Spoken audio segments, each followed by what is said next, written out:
Hey friend, please subscribe and like the video. 1 second for you. A big deal for me.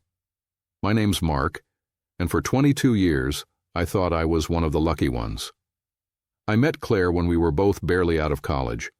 She was sunlight in human form, sharp, driven, and funny in that quiet, cutting way that makes you want to impress her. I was an engineer back then, working long hours, chasing stability. She said that's what she liked about me, that I was steady. We built a life the old-fashioned way, slow and solid. A little house in the suburbs, 2 kids, a garden she never actually tended, and Sunday breakfasts that always ended with her laughing at the way I burned the bacon. It wasn't perfect, but it was ours. For 22 years, I believed that counted for something. Until last winter, when I found a note, handwritten, not typed, tucked inside her coat pocket. It was short. Last night was perfect. I can still smell you on my skin. No name, no signature, just that. At first, I thought it was some weird mistake. Maybe a client at her firm, maybe an inside joke.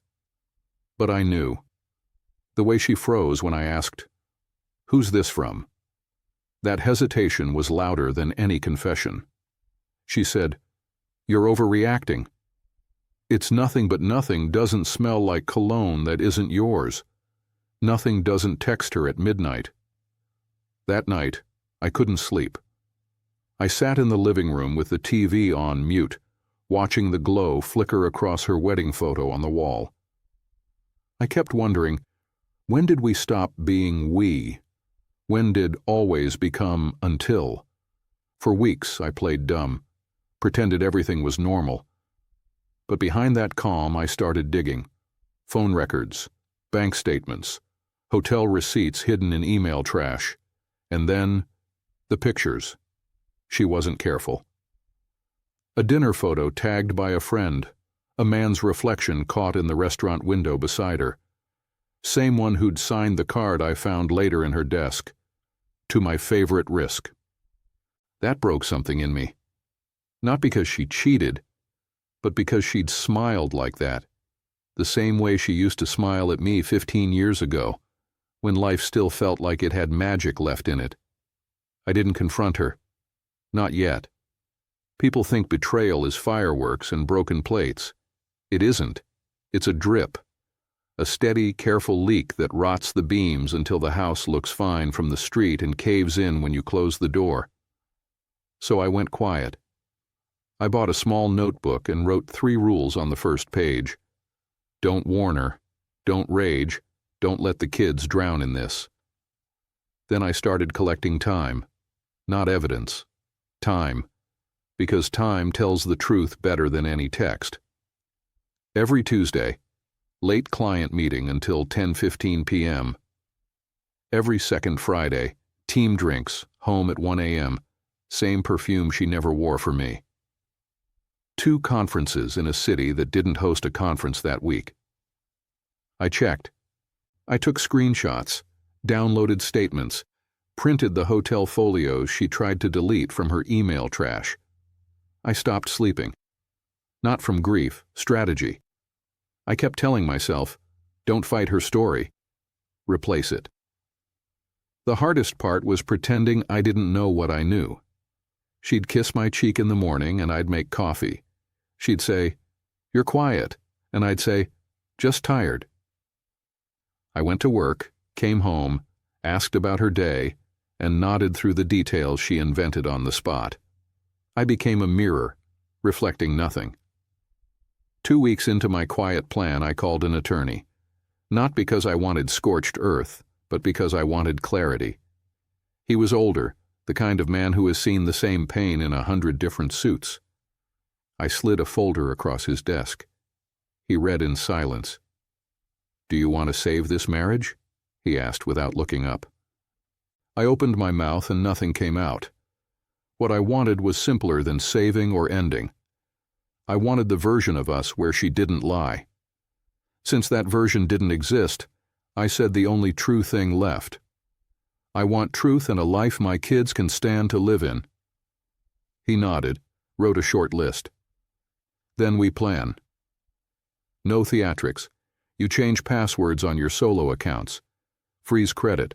Make a separate checking for household expenses only. Document everything. And when you're ready to speak, speak once. I walked out with a folder of forms and a spine I hadn't felt in months. At home, the kids were at the table doing homework. Claire breezed in 20 minutes later with a bag from a grocery store she never shops at, one near the hotel I'd already printed on a receipt. She kissed my head. "Long day," she said. "Me too," I answered. That night, I stood in the doorway and watched her sleep. 22 years of birthdays and Christmas mornings and inside jokes. The gravel in her voice when she first woke up. The way she stole my hoodies. The list of small loves that make a life. I tried to stack them up against the photos in my folder. They didn't balance. I scheduled a dinner, not a trap, a goodbye, in case she wanted to choose us. "Friday," I said casually over breakfast. "Let's go to La Verona, just you and me. Feels like we haven't looked at each other in a while." She blinked, surprised, then smiled like a woman who believes she can have everything without paying for any of it.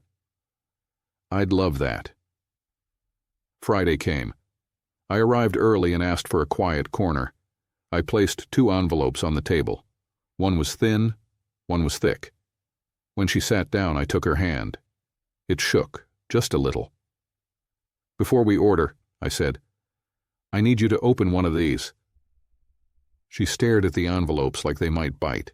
"The thin one is your chance to tell me the truth," I said. "The thick one is the truth without you." She laughed. Too bright, too fast. "Mark, what is this?" "It's the point," I said softly. "Pick." She hesitated for a long moment. Her eyes flicked from one envelope to the other, then back to me. Finally, she picked the thin one. I saw her throat move when she swallowed. "I don't know what you think you know," she started, but I cut her off. "I don't think. I know. I just want to hear if you're brave enough to say it." Her lips trembled, and for the first time in months, she looked small. Not confident, not cruel, just small. She opened her mouth, closed it, and whispered, "It wasn't supposed to happen." I leaned back. That's what people say when they burn down a house they built. Tears started pooling in her eyes. "Mark, please? I didn't mean to hurt you. Robert was just..." He listened. "You stopped listening years ago. That's the line cheaters always use. You stopped listening. As if betrayal were a response to poor communication." I didn't argue. I just pushed the second envelope toward her. She opened it. Photos, hotel invoices, message screenshots. Her face changed, from guilt to panic to something like fear. "Why are you doing this?" she whispered. "Because you deserve to see how much of my love you buried under your lies." She covered her face, sobbing. I just sat there, calm as a man reading weather reports. "Do you love him?" She didn't answer. Which was an answer. "I'll be moving out in a week," I said. "You'll get the house. I'll take the rest." She looked up, stunned. "You're leaving? After everything we built?" I smiled. "No. You're the one who left, Claire. I'm just catching up." I paid the check, stood, and walked out into the cold December air. The restaurant lights glowed behind me, like a home I'd finally stopped pretending was mine. I moved out the following Monday. No screaming, no fight over furniture, no lawyers fighting over crumbs of a broken life. Just a quiet truck, a few boxes, and a man who'd run out of reasons to stay. The kids were confused. My daughter asked if I'd be back by Christmas. I told her I didn't know. That was the truth. Because I wasn't sure if home even existed anymore. The first week alone felt like withdrawal. After 2 decades of shared routines, the silence was too loud. Every creak in the apartment sounded like guilt. Every meal felt like a conversation that wasn't happening. I'd wake up at 3 a.m., expecting her next to me, then remember, she wasn't mine to expect anymore. But here's the strange thing about pain. If you sit with it long enough, it stops shouting and starts teaching. I learned how to make coffee, for one. How to cook just enough pasta so there's no leftovers to remind you someone's missing. How to exist without checking if she's home yet. 2 months later, the first email came. From her. Short. Meant to sound casual. Just wondering how you've been. The kids miss you, I didn't reply. Not because I wanted to hurt her, because I finally understood something simple. You don't heal by reopening the wound that cut you. Then came the call from her daughter, my stepdaughter, Mia. I hadn't heard her voice since the night she told me to grow up. She sounded different, softer. Mark, she said, I'm sorry. Mom told me everything. I didn't know she lied. I just wanted her to be happy. I took a long breath before answering. I know you did. But happiness that comes from hurting others never lasts. She started crying. She's miserable now. Robert's gone. He left her for someone else. She keeps saying she made a mistake. I didn't say anything for a while. Then, quietly, I said, we all make mistakes. But some of them cost more than love can afford. That night I went through our old photo albums. The vacations, the birthdays, the kids when they were small and everything still looked unbreakable. I didn't feel hate, just a dull kind of gratitude. Gratitude that it happened, and gratitude that it was over. Because sometimes peace isn't found in forgiveness. It's found in finally having nothing left to forgive.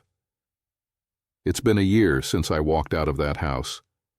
12 months of learning what silence actually sounds like when it isn't punishment. I stopped counting the days, stopped checking her social media, stopped wondering if she ever truly loved me. Because some questions don't have answers, only lessons. The kids still visit sometimes. We cook dinner, watch old movies, laugh about small things. They don't ask if I'll ever go back. They know the answer. One evening, I stopped by a small antique shop downtown. I'd started fixing up old furniture as a hobby. The woman behind the counter was humming along to an old Sinatra song. She looked up, smiled, and said, "You've got the eyes of someone who survived something." I laughed. "Is it that obvious?" She shrugged. "Only to those who have, too." Her name was Evelyn, a painter, divorced, kind but sharp in the way people are when they've had to rebuild themselves from ashes. We talked about art, about second chances, about how pain doesn't have to define you, it can refine you. That conversation turned into coffee. Coffee turned into long walks. Long walks turned into something I didn't think I'd ever feel again. Peace. Not fireworks. Not obsession. Just the quiet, steady warmth of being seen without pretending. Sometimes when I tell her about what happened, she just listens, doesn't offer cliches or advice, just sits with me in the quiet. And in that silence I feel something I never did before. Not the illusion of safety, but the real kind. The kind you build yourself. Last week I saw Lisa again, in a grocery store. She looked smaller somehow. Tired. The kind of tired that lives in your bones. Our eyes met for a moment. She opened her mouth to speak, but I just nodded once and walked past her. No anger, no satisfaction. Just peace. Because here's what they don't tell you about betrayal. It doesn't end when they apologize. It ends when you no longer need them to. I went home that night, poured a glass of wine, and looked around my small, quiet house. There were no lies in it, no pretending, just life, simple, imperfect, honest. And for the first time in years I smiled, not because I got revenge, not because I proved her wrong, but because I was finally free. Free from her, free from bitterness, free to start again.